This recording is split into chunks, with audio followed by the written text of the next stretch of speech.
And welcome back to The Count. I'm Amanda Brilhanti alongside Mike Carter. Now, before we go, we want to count down some of the biggest media fails of the week. We touched on Jeff Zucker stepping down from CNN, but it doesn't end there. So we're going to bring back our panel, Dan Gaynor and Curtis Houck, to weigh in. But first, let's get to these right here. Now, ABC suspending The View co-host Whoopi Goldberg after comments she made about the Holocaust. How has it been navigating any sort of survivor's guilt and being able to turn that into a positive by honoring their life? You're so right. I have survivor's guilt. What are you hoping the Skynyrd world will take away from this film and from the album? Well, they'll see the nightmare that we went through on October 20th, 45 years ago. Wow. Just hit me. I think they'll see that we loved our music and that we went through a lot that day. I appreciate the question. I'm sorry I got emotional. Do not apologize. It is a massive event in your life, and we all appreciate you sharing your story. Another thing, too, is you've been considered a wild man, a fun little nickname. Yeah, Deanna, you're going to be representing America at the Olympics coming up here in just about a month. What is this journey like to get to the trials when it comes to training your day-to-day? And to recap, last hour we talked about inflation hitting a 40-year high at 8.6%. However, a recent survey showed more than 3/4 of chief financial officers expect the U.S. to go through a recession during the first half of next year. Meanwhile, Treasury Secretary Janet Yellen says she doesn't expect the U.S. to actually tip into a recession. What are your thoughts here? Conversation we've seen since he's left office is whether or not he was going to have a huge influence. And as we come into the next elections, what's going to happen there? And so being able to see both sides here and have this discussion, it gives you an idea of what Americans are kind of looking at, what they're thinking here. But speaking of politicians, Arizona Senator Kyrsten Sinema announcing she'll move forward on that Inflation Reduction Act. Now, this is giving Senate Democrats the votes they needed to pass. But this bill here, it's $700 billion. It's not all focused on inflation. Part of that money, $390 billion, is actually going to climate and energy. Brianna, is this a good idea? But who decides why gas prices go up and up? Well, it's not one person, company, or government, with one gas price expert breaking it down into 4 basic factors: distribution and marketing, refining, federal and state taxes and fees, and the greatest influence here is the price of oil. Yeah, Rivera and Moore, they're part of their community. Like you said, they look like their community and they're protecting their community. Did you attend the funerals, and what was the overall emotions coming from the NYPD?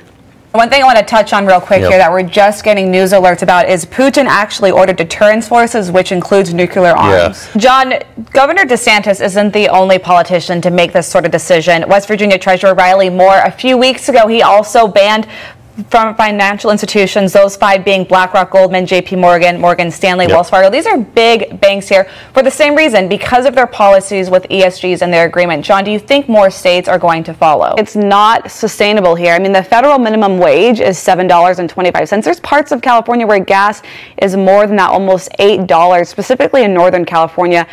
I mean, people want relief here. That seems pretty obvious. I don't think anybody wants to be paying more for anything that we're buying. But with the policies we're currently seeing, is that possible at all in short term? Also, this July jobs report, better than expected, but inflation still a major concern for Americans trying to make ends meet. We're going to be talking about that and some of the other business headlines this half hour. And many are questioning why not one person from the White House came to the funerals of the fallen officers if they care so much about police officers. Well, joining us to discuss is host of the Michael Savage Show podcast and a good friend of the network, Dr. Michael Savage. Thanks for coming on. Dr. Savage, you lived in San Francisco. It's a very democratic city. You've also, in your book, For Our Fight for America, you wrote about Floyd, systemic racism. There's a problem with police. This is something that Biden plans to address. What are your thoughts here? Right. You know, and we should be able to ask questions, to be able to get all the information we need to make the best decisions for ourselves or the best decisions with our doctors like you. But doctor, one of the things I want to point out is we're speaking about a COVID surge in fall, and we've also heard this term, you know, pandemic and the end of a pandemic, with Dr. Anthony Fauci even said. But can you kind of explain, you know, pandemic versus endemic? All right, you guys, now she did issue an apology, but it didn't stop Twitter and many more from criticizing her. Users pointing out how other media hosts, Roseanne Barr and Gina Carano, well, they were fired over tweets that were deemed offensive here. And that, you know, we're going to have to buckle down for the long run here. And you mentioned these gas prices, they're not expected to come down. Janet Yellen saying she doesn't expect them to come down, but she was also asked her thoughts on recession. Take a listen. Forces move further into the country, troops entering more cities, and joining us now is Ruslana Danasyuk, who is sheltering in place there. Ruslana, how are you feeling? But the price of gas hitting a national average price of $5 per gallon. And one of the things I noticed that we're seeing in headlines is several schools and workplaces are now implementing virtual Fridays to help students and employees save gas because it's so expensive to get to work where they're making money. Jennifer, will the price of gas force us back to working from home?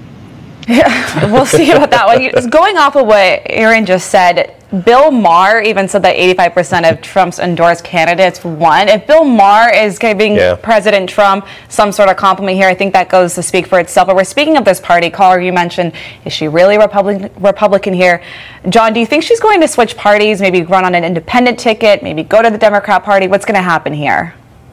You know what? Yeah, stand by what you believe. But Liz Cheney is 22 points behind her opponent right now, according to some recent polls. Not only that, what we saw in Arizona, Carrie Lake won her race right there. I think it's only fair. We got to do the Vulcan greeting over here. Can you do it as well? I can't do it. I was trying it in the makeup room. I can't do it. You can do it, right? I can. Oh my gosh. This is my hello everyone, Vulcan greeting to all the Star Trek fans. Well, I was over here practicing my swing. I don't know if it's a little bit of an underhand here. You're going to go across. Steve, how have you been handling this growing popularity and recognition? Very tragic there. I cannot imagine the emotions that she and her family are going through with situations like this. Do you think international athletes need to be worried? So virtual sewing lessons there. There's some of the beauty of, you know, what Zoom provided us during the pandemic. But one of the things too, what are these tiny hugs made out of? So when you go through it, it does say strawberries before it says pears and apples. However, you have both pears and apples in there, so are those combined going to be more than strawberries? And the man that's filing this lawsuit, his whole thing is, he usually does stuff like this. I think I read he's filed about 400 food-related lawsuits. He just wants food companies to be honest. Rob, well, as you can see, there's hundreds of people here. It's kind of spreading out a little bit behind me. Earlier, the people were backed up right into me.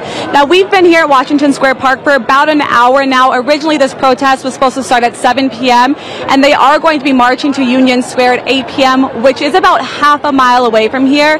Now, there's been chanting, but for the most part, it's been pretty peaceful. But as we know, they've been calling this a night of rage, so we'll still have to see how this night progresses. There is heightened police presence. A lot of the police officers right now are on the outskirts of this protest, kind of just monitoring and standing by as nothing has truly escalated yet. Also throughout the protest, you'll see that there's multiple signs of all different kinds. Off to the sides, there's a blown up picture of Justice John Roberts. There was earlier a picture of Justice Kavanaugh as well. Now, I also spoke to a reverend a little bit ago, and she told me that she believes it's a small but loud portion of Christianity who agree with the Supreme Court justices' decisions earlier today, but that she believes a majority actually don't agree with their decision. So that was an interesting take on what we're seeing. But again, you're seeing hundreds of people here. It has kind of spread out as we're expected to see them move to Union Square half a mile away at 8 p.m. Rob? Okay, Amanda, thank you so much. Well, two races in Arizona might be among the most competitive in the nation this election day. Our correspondent Leonardo Feldman is in Tempe, Arizona, live with the latest. Leo. Well, several earthquakes have been reported across much of Hawaii over the last couple of weeks, and experts say it could be a sign of a volcanic eruption. Meteorologist Mike Masco joins us with more. Mike? Good morning. And Oakland may be out of professional sports teams, with rumors that the Oakland A's are headed to Las Vegas. MLB Commissioner Rob Manfred said on Sirius XM that it's unclear if the team will remain. This after their lease with the Coliseum ends after the 2024 season. Now, the A's had the lowest attendance in the majors this season, averaging under 10,000 attendees per game. And back stateside, where severe weather has been hitting parts of northern Texas, bringing damaging winds, storms, and a tornado. At least 4 houses were reported damaged from the twister on the ground. only guess what you have for us, Amanda. Yeah, Katrina, Bob, there's a surprising outcome for propositions on reproductive rights and marijuana legalization. Now, heading into midterm polls, it showed inflation, crime, and immigration were top issues on voters' minds. However, exit polls show abortion was actually a top issue driving voters. And what's being seen as a win for abortion rights, 3 states approved measures to add constitutional protections to give access to that procedure. Now, that would be California, Michigan, and Vermont, now making it near impossible for lawmakers to enact a ban. And conservative-leaning state Kentucky, a shock here where abortion is banned, made shockwaves with voters rejecting an amendment to end abortion protections. Montana also voting no on requiring care for infants born alive after attempting the procedure. However, on the flip side, another shock is the push to legalize marijuana, which was expected to be a win, but voters giving mixed results with just shy of half the states now legalizing the drug. 3 states, Arkansas, North Dakota, and South Dakota, voting no on legalizing the substance, leaving Maryland and Missouri the only states to vote yes. And not only that, exit polls pointing to the influence young voters may have had this midterms. Their turnout being seen as a surprise, with much of their focus on reproductive rights.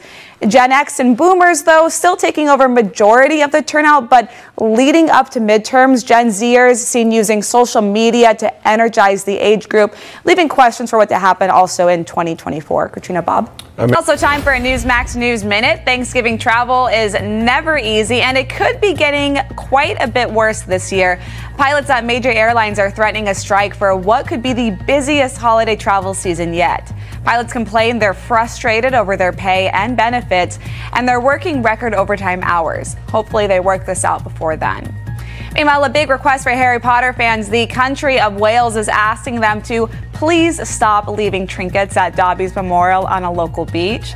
The Hell's Elf dies at the end of the series. Sorry if you haven't seen that, spoilers there. And fans have been leaving things like socks, which are a big part of his storyline. If you don't know, it sets him free from captivity, but officials say they'll keep the memorial intact, but say the gifts have to stop. There's concern the items could be a risk to marine wildlife. And it's time, run, don't walk to get that Powerball ticket or 2, because tonight's jackpot is the 2nd largest ever and marks the 40th drawing in this run. Now the pot sitting at, get this, $1.6 billion. Carl, you got to do it. $1 billion. There you go.